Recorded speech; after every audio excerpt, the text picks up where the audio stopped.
is all about why Dängerman Ben Ansa still at post. Now, who is Ben Ansa? Who are we talking about? Who bears the name Benjamin Ansa? This is the gentleman we're talking about. For a couple of days now, we've been talking about him. Edubuahin's Dängerman. A lot of the kidnappings in and around Accra and beyond were done by this guy called Benjamin Ansa. He was the operations director of the National Signals Bureau. And this was a guy, Edubuahin himself, handpicked and decided to use him anytime, anywhere, according to his whims and caprices. It's been established on this show and beyond that Edubuahin himself proved to be a whiz-kid of IT, and he used this knowledge to the detriment of Ghanaians by stealing from the people of Ghana, as told to us by the Attorney General, Dr. Dominic Akuritinga Ayini. That is the state's lawyer.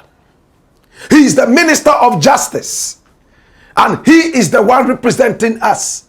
And he has told us without mincing words that Edubuahin is a dirty criminal. My brother, my sister. And how he got to that level of Ali Baba and the 40 thieves. He robbed us millions of American dollars. Now, he started working with the National Security in 2007. When he returned from England, my brother, my sister, where he had been working with Atkins,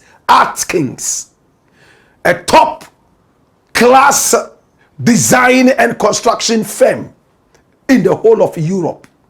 He came here supposedly to help his country Ghana grow. He had learned a lot out there, and he was bringing his knowledge to bear in Ghana, only to become a common thief, take advantage of the loopholes in the system, and steal from us, enrich himself, as told to us by the Attorney General.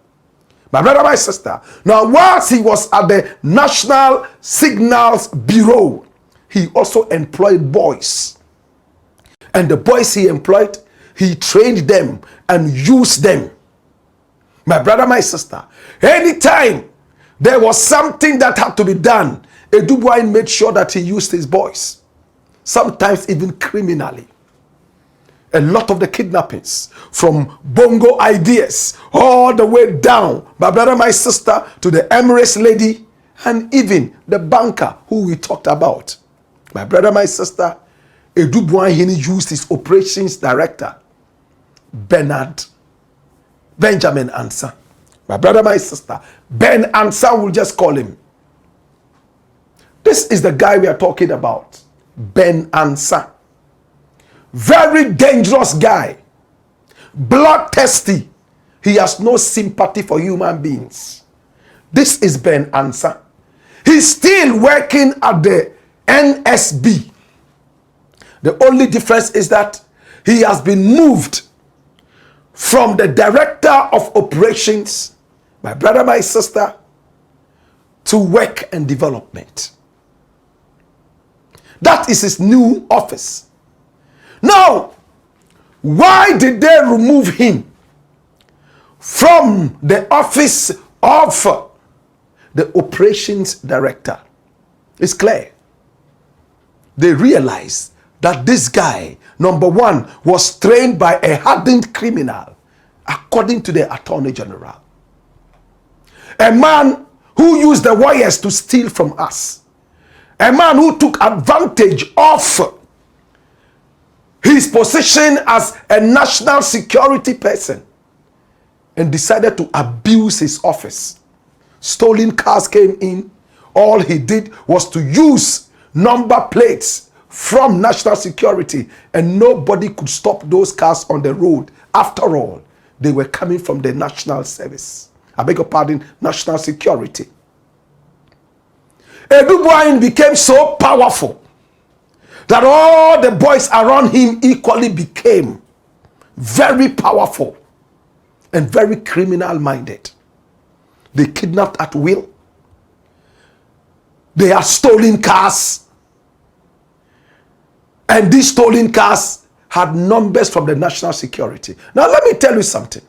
Now, when you look at a number plate that cannot be traced in the data of the DVLA, it most probably belongs to the national security. Their numbers are not supposed to be identified. Either it is a stolen number plate or it is an operational number plate. And Edubuahin took advantage of this, my brother, my sister, and had cars stolen coming into the country, and he used those number plates on them, and nobody could stop them on the road. Can I tell you more? Come here. Now, my brother, my sister, Ben Ansa is one of the guys trained by Edubuahin, employed by Edubuahin, trained by Edubuahin. When Edubuahin was interdicted, he was still with the national security. My brother, my sister, including Oduro Numapao, who we spoke about a couple of days ago. Today we're going to concentrate on Ben Ansa. Many people have asked, why is Ben Ansa still at post? Many are still asking, is the nation not aware of all the atrocities committed by this guy? All the way from blackmail, stolen cars, and what have you. Now we have all the answers here, my brother, my sister.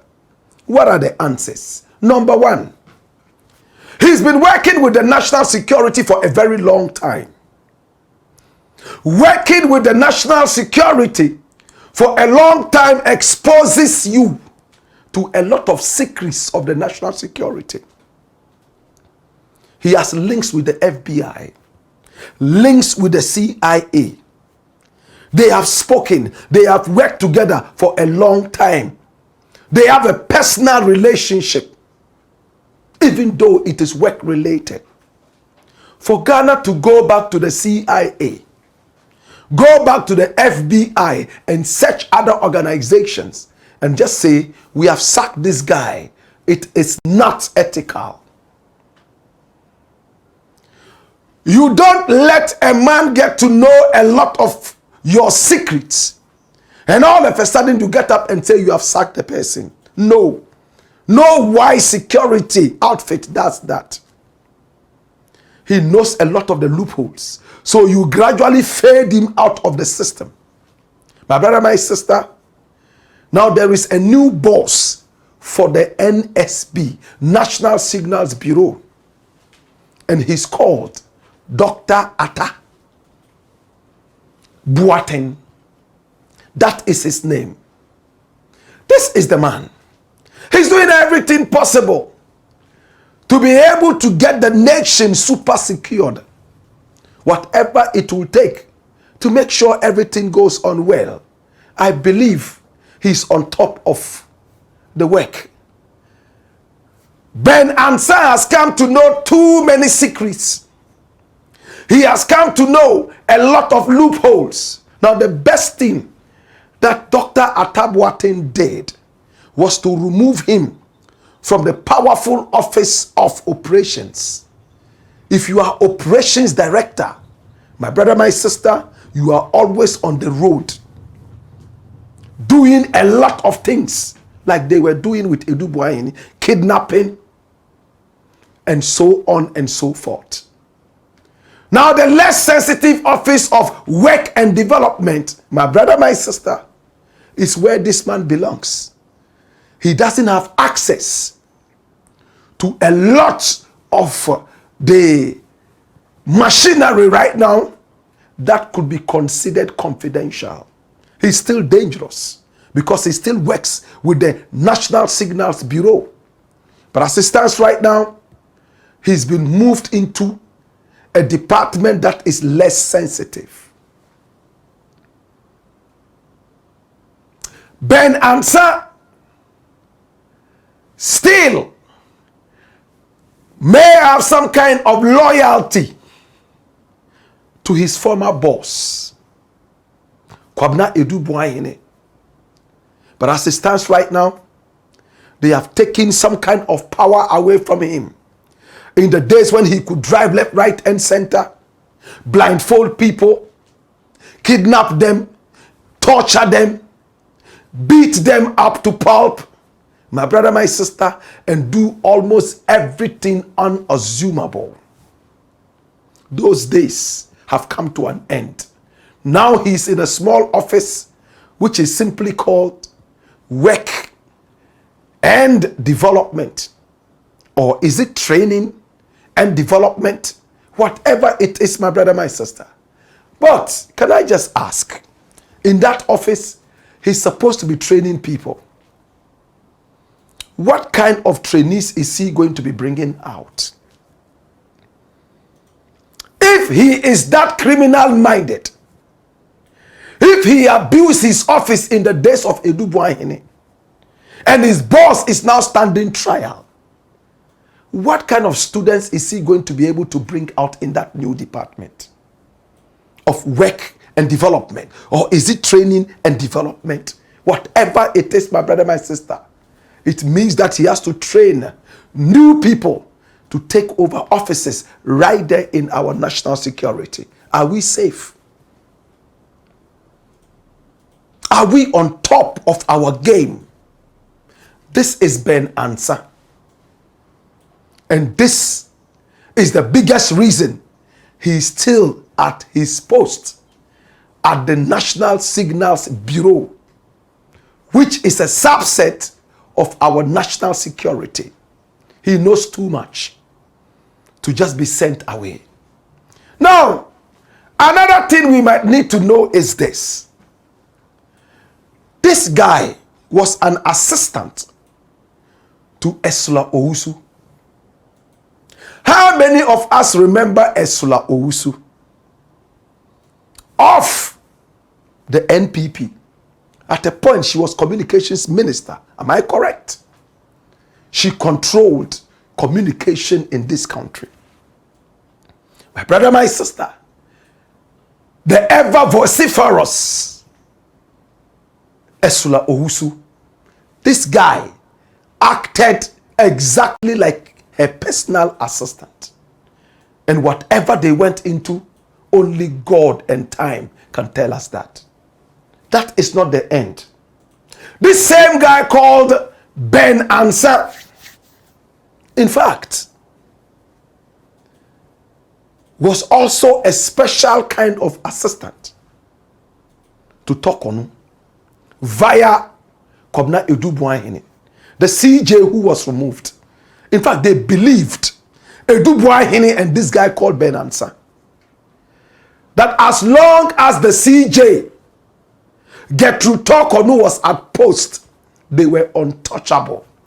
And justice would have been so difficult for a lot of Ghanaians to arrive at. You know what they did? They bought a bulletproof car for Gertrude Tokonu. And it came from the office of the National Signals Bureau, engineered by no other person than this guy called Edubuahene and Ben Ansa together. You want to hear it again? Edubuahene bought a bulletproof car for Gertrude Tokonu and used Ben Ansa to give her a certain kind of special security. At the same time, Ben Ansa was also lurking around Esula Owusu. My brother, my sister, so they became untouchable. Look at how they expanded the empire. When John Dramani Mahama won the elections and came into power, the same Edubuahene was the one who planted Ben Ansa and a few other people from the operations department around the president. Edubuahene opted to provide security for his pastor, Reverend Wingham, but they were cockroaches spying on these two important personalities and sending information to Edubuahini, their boss. Do we understand that? So whilst Mahama was walking, he virtually was walking naked because Dängerman Ben Ansa was there. At the instruction of Edubuahini, anything could have been done. A cold-blooded guy like that, as told to us by the authorities. My brother, my sister, unfortunately for them, they got picked up. Intel came out that this was what they were doing. So the president had all the people around him in terms of national security changed, including Ben Ansa. Tokonu was their next hope. Unfortunately for them, she was also removed. And when she got out, what happened to the bulletproof car? The Land Cruisers they bought for these people to be riding in. They had a way of getting the people to like them and lose guard, so they took advantage of them. One of them is still at the National Signals Bureau, and that is Ben Ansa, the guy we are talking about. And what is the reason he cannot be removed? He knows too much. He has links with the FBI, links with the CIA. And when he calls and he's talking, they know his voice. He knows too many codes to the FBI. If you send a man like this away, even though he swore an oath of secrecy, the bad people that they are, they can always undermine this oath and do anything like Edubuahini was doing. He can still communicate with the FBI, communicate with the CIA, seemingly on behalf of the nation, and cause explosions everywhere, tantrums everywhere, dust everywhere. So he's still being kept in there.